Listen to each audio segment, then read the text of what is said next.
70% of... As one of the most biodiverse countries in the world, South Africa is forging ahead with new legislation which aims to better protect local biodiversity in the future. That's the case senior government delegates made at the 5th Global Conference on Biodiversity Finance in Cape Town, where a number of key issues came under discussion. Delegates from around the world came to state their business case for why protecting biodiversity through better financing is good for their economies, and the United Nations Environmental Programme agrees. Biodiversity is everywhere, in the cities, on the farmer's field, in the fishing areas. Everywhere where planet Earth is, which is everywhere, we have biodiversity, which is why we need to think much more holistically. We had 3 30 by 30 targets, 30% conserved by 2030, 30% under active restoration by 2030, and don't forget, $30 billion every year by 2030 for biodiversity. And do not forget that also we said by that time we want to see $200 billion flowing into biodiversity from all sources. According to research conducted in 2017 by South Africa's Department of Forestry, Fisheries and the Environment, biodiversity-related employment accounts for more than 400,000 jobs and is increasing.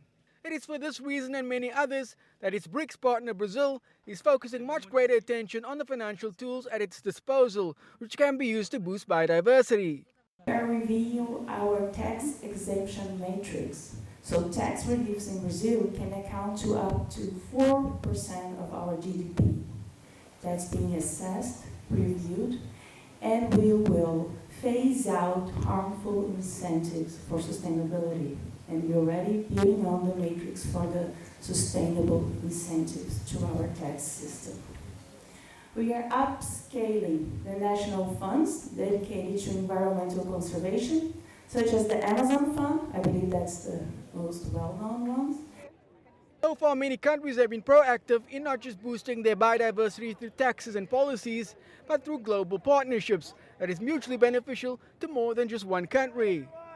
South Africa is one of 40 countries piloting the United Nations Development Programme's Biodiversity Finance initiative, which is working with governments and the private sector to tailor investments and incentives which aim to protect the environment, create jobs and combat climate change. More than $1.1 billion has been allocated to finance biodiversity initiatives, but that figure is set to increase. Travis Andrews, CGTN, Cape Town.